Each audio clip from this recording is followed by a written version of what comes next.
Track 6 વક્તા પૂજ્ય બ્રહ્મવિહારી સ્વામી. વિષય પ્રાપ્તિનો મહિમા. બીજું, જેને કદાચ સત્સંગ ન પણ હોય પણ જે આવ્યા એને કેવી ભાવના થઈ. અનિલ અંબાણી એ જ્યારે સ્વામી પાસે આવ્યા અને જોયું ત્યારે એ પણ એ જ ભાવનાથી કે સ્વામી એટલા બધા આમ લાઇવલી દિવ્ય દેખાય છે કે મને લાગે છે હમણાં જ બોલશે અને હું દિલથી વાત કરું છું.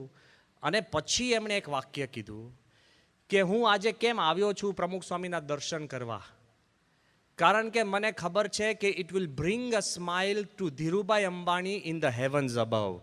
મારા પિતાશ્રીના મુખારબિંદ ઉપર સ્મિત ઊભું થશે કારણ કે હું પ્રમુખ સ્વામીના અંતિમ દર્શન કરવા આવ્યો. કેમ કે ઘણીવાર મને અંગત રીતે મારા પિતાએ કહ્યું કે હું જે કાંઈ છું એ આશીર્વાદ યોગીજી મહારાજ અને પ્રમુખ સ્વામીના, હું જે કાંઈ શીખ્યો છું તો એ એમની મહેરબાની છે, એમને આનંદ થાય એટલે હું આવ્યો એ તો છું જ. પણ જ્યારે સંતોએ એમને પ્રશ્ન પૂછ્યો કે સાહેબ તમે એવી વાત કરી કે હું પ્રમુખ સ્વામી જોડે પૂછું અને હમણાં જ બોલશે એવી ભાવના હતી, તો અત્યારે તમે પ્રમુખ સ્વામીને શું પૂછો અને પ્રમુખ સ્વામી તમને શું જવાબ આપે? જો સ્વામી દિવ્ય દેહ જ બેઠા છે અને વિના સંકોચે ને વિના વિલંબે અનિલ અંબાણી સેડ કે before I could ask, Pramukh Swami would tell me, are you taking care of your mother? લોકોને અંતરદ્રષ્ટિ થાય કે તમે તમારી માતુશ્રીનું ધ્યાન રાખો છો કે નહીં, આવી લાગણીથી લોકો જોડાયેલા હતા. સમગ્ર દેશ, સરકાર, અધિકારીઓ, તમામ લોકો ભાવભીના થઈને જોડાયેલા છે. આજે એ પણ જાહેરાત આપને તો ખબર હશે, પણ આ પ્રસંગ પછી ગુજરાતની સરકાર અને આપણા ચીફ મિનિસ્ટર વિજયભાઈ રૂપાણીએ, નીતિનભાઈ પટેલે બધાએ ભેગા થઈને ઠરાવ કરીને બરોડાનો જે મોટામાં મોટો લાંબામાં લાંબો જે ફ્લાયઓવર, ફતેગંજનો ફ્લાયઓવર 1.5 કિલોમીટર લાંબો, એને પ્રમુખ સ્વામી મહારાજ બ્રિજ તરીકે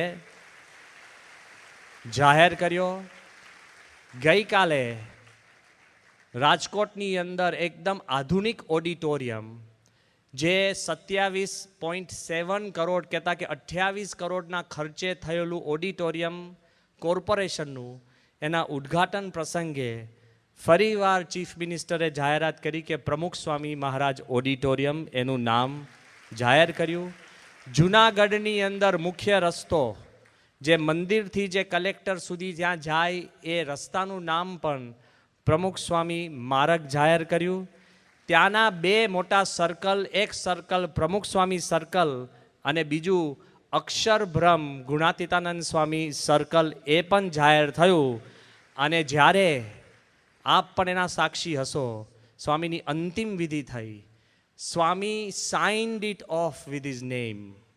કેવી રીતે કે જ્યારે રામદેવજી મહારાજે પણ સ્વામીનો જે શાસ્ત્રોક્ત પરિચય આપ્યો, ટીવી ચેનલોની અંદર પણ એક જ હેડલાઇન શરૂ થઈ, પરમ પૂજ્ય પ્રમુખ સ્વામી મહારાજ નહીં પણ અક્ષરબ્રહ્મ પ્રમુખ સ્વામી મહારાજ, જે સ્વામી શ્રી મૂળભૂત અક્ષરબ્રહ્મ છે એ જગ જાહેર કરી અને સ્વામી એમણે પોતે વિદાય લીધી છે. એમને કોઈ આવરણ નથી. સત્પુરુષ આપણી ભેગા છે એ આપણને સતત પ્રતીતિ થતી રહેશે. જેણે મિસ કર્યું હોય ને એને પણ પ્રતીતિ થશે. આ વખતે સ્વામી જે દર્શન કરવા આવ્યા અને જે આવીને સ્વામીને જોઈને જે ભાવ વિભોર થઈ ગયા, એ બધાને એક પ્રતીતિ થઈ. પરેશ રાવલ, OMG વાળા આપણે જે એક્ટર છે, એ સ્વામીશ્રીના અંતિમ દર્શન કરવા આવ્યા. દર્શન કરવીને જ્યારે અમને સંતોને મળ્યા અને જે સ્વામીનો મુખારવિંદ જોયું, એક પણ બાપાએ આર્ગ્યુમેન્ટ કર્યું નથી, એક પણ દલીલ નહીં, એક પણ ઉપદેશ નહીં.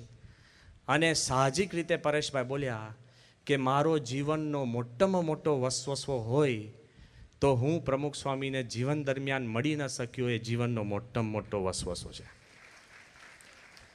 ઉપદેશ, વેદ, પુરાણ, તર્ક, શાસ્ત્રની જરૂર નથી. સત્પુરુષના દર્શન એક કાફી છે. એ આપણને સૌને અનુભૂતિ થાય. અને એ એમને આપણને મળ્યા નથી. અમદાવાદનું જ સ્મૃતિ હું આપને કરાવું. 2012માં સ્વામી ઘણા બીમાર હતા, થોડો તાવ હતો, સુનમૂન હતા, બહુ જાજુ બોલતા નહોતા. યોગીચરણ સ્વામી મારી પાસે આવ્યા અને મને કે બ્રહ્મવીરસિંહ અંદર આવો, કંઈક સ્વામી જોડે વાતો કરે તો સ્વામી કંઈક વાત કરે. અમે બધા જઈને વાતો કરી પણ ઝીરો રિસ્પોન્સ, ઝીરો. બેસી રહે, અમે કેવું છે કે સારું, ખરાબ તો બોલે જ નહીં. છેલ્લી મિનિટ સુધી એવું ક્યારેય સ્વામી નથી કીધું કે તબિયત નથી સારી. આ બાજુ અમને થયું કે સ્વામીને કંઈક વાતચીતમાં બહાર લાવવા હોય તો હમણાં જ કલ્પેશ ભટ્ટ એ કુંભ મેળામાં જઈને આવ્યા હતા અને કુંભ મેળાના બધા સાધુ સંતોના ફોટા હતા. કોઈક ખડા તપ કરતા હોય, હાથ ઊંચા હોય, કોઈક પંચાંગની તાપતા હોય, કોઈક દટાઈ ગયા હોય ને એ બધા મેં કોઈ ફોટા દેખાડીએ તો કદાચ બાપા કંઈક પ્રશ્ન પૂછે, ઇંતજારી કરે, કાંઈ વાત કરે. એ બધું જ જોયું ને એક શબ્દ નથી બોલ્યા. પછી અમે ન રહેવાય એમ કે બાપા આપણે ચાલો કુંભમાં જઈએ. નો આન્સર. છેલ્લે અમે એવું કીધું કે બાપા આપને ના હોય તો અમે જઈએ. ત્યારે બાપા એક જ વાક્ય બોલ્યા, સારનો સાર. સ્વામી કે તમે બધા અનેક કુંભમાં જઈ અને પછી અહીંયા આવ્યા છો. સમજી ગયા? તમારો ને મારો એવો કોઈ દાખલો નથી. આપણા અનંત ભાગ્ય હશે ત્યારે સત્પુરુષ આપણને પ્રાપ્ત થયા છે. અને એ સામાન્ય નહીં, he can take guarantee of you and me. અંતિમ આપણી સ્થિતિની પણ એ ગેરંટી લઈ શકે. બીજો એક પ્રસંગ સ્વામીની રૂમનો જ છે. સ્વામીએ મિટિંગ બોલાવી હતી અને મિટિંગની અંદર બીજા બધા સંતો ભેગા થતા હશે. એમાં ઈશ્વર સ્વામી બેઠા હતા, આનંદ સ્વામી, વિવેક સાગર સ્વામી, હું, બીજા બધા સંતો આવતા હતા, વડીલ સંતો. એમાં વિવેક સાગર સ્વામી એકદમ મૂડમાં આવી ગયા અને સ્વામીને કહેવા લાગ્યા કે બાપા હવે જો ને આપણા હરિભક્ત હતા, એને પ્રશ્ન થયો, પેલાનો બિઝનેસ ખલાસ થઈ ગયો, આ એક છૂટાછેડા લીધા, 20 વર્ષ પછી છોકરો ભાગી ગયો, છોકરી ભાગી ગઈ, અહીંયા આમ થયું, આને ધંધો કર્યો તો કે એના મિત્ર એને દગો દીધો અને આને આ કર્યું તો આ જતું. એટલા બધા દુઃખ રડવા લાગ્યા ને. લાઇટ બંધ કર્યા વગર છે ને અજવાળું ઓછું થઈ ગયું આખી રૂમમાં. બધા એકદમ ગમગીન થઈ ગયા, અમે બધા જ. પછી વિવેક સાગર સ્વામીએ જ એનો જવાબ આપી દો કે શું થાય, કળિયુગ. સમજી ગયા ને બધા? વિવેક સાગર સ્વામી કહે કે શું થાય બાપા, કળિયુગ. પણ એટલું બધું દુઃખ હતું ને મારાથી હું બોલાઈ ગયું. મેં કહ્યું બાપા હવે મને લાગે છે હું ખોટો કળિયુગમાં જન્મ્યો, હું સતયુગમાં જન્મ્યો હોત સ્વામી કે તો મોક્ષ ના થાત. આપણે જે કાંઈ દુઃખ છે, પ્રશ્ન છે, પરિસ્થિતિ છે, એની સાથે આ પેકેજ ડીલ છે. સત્પુરુષ આપણને પ્રાપ્ત થયા, એણે આપણા મોક્ષની ગેરંટી લીધી છે. He is there. અને એક વાત કરીને અહીંયા આપણે પૂરું કરીએ કે if you love him, leave for him. જો પ્રમુખ સ્વામીને આપણે સાચા દિલે ચાહતા હોય તો એના માટે તમે જીવો. ચિન્મયાનંદ સ્વામી 1991ની સાલમાં જ્યારે સ્વામીશ્રીના ત્યાં આપણે મોટા અમેરિકાના CFIના ઉત્સવની અંદર હિન્દુ કોન્ફરન્સની અંદર પ્રવચન કરવા પધાર્યા હતા અને પછી પ્રદર્શન જોવા ગયા અને પ્રદર્શન જોઈને પણ એમણે કહ્યું હતું કે who says Yogiji has left us, he is always here, anybody who sees him will hear the ring of his laughter. સ્વામીના દર્શન કરીને સ્વામી એકદમ હસતા હતા. એને કીધું this is the laugh of Yogiji Maharaj ને બધી વાતો કરી. એ જે પરિસ્થિતિની અંદર સ્વામી જ્યારે થોડાક બહાર નીકળ્યા ને, સેંકડો યુવાનો હરિભક્તો બાપાની પાછળ દોડવા લાગ્યા. હવે ચિન્મયાનંદ સ્વામી તો બહુ મેધાવી, બુદ્ધિશાળી, અનુભવી સંત. એમને ધીરે રહીને અમને કહ્યું એકદમ લો ટોનમાં કે how many will run after him. પહેલો પ્રશ્ન, how long will you run after him and how far can you run after him. 3 પ્રશ્ન પૂછ્યા કે તમે પ્રમુખ સ્વામી પાછળ દોડો છો તો કેટલા દોડી શકશે, કેટલા સમય સુધી દોડી શકશો અને ક્યાં સુધી દોડી શકશો પ્રમુખ સ્વામીની પાછળ તમે. અને પછી ચિન્મયાનંદ સ્વામી બોલ્યા કે you do not need to run after your guru, you need to run for your guru. Pramukh સ્વામીની પાછળ દોડ્યા કરતા પ્રમુખ સ્વામી માટે દોડતા શીખો. You can run forever and ever, and when you run for him you will get close to him.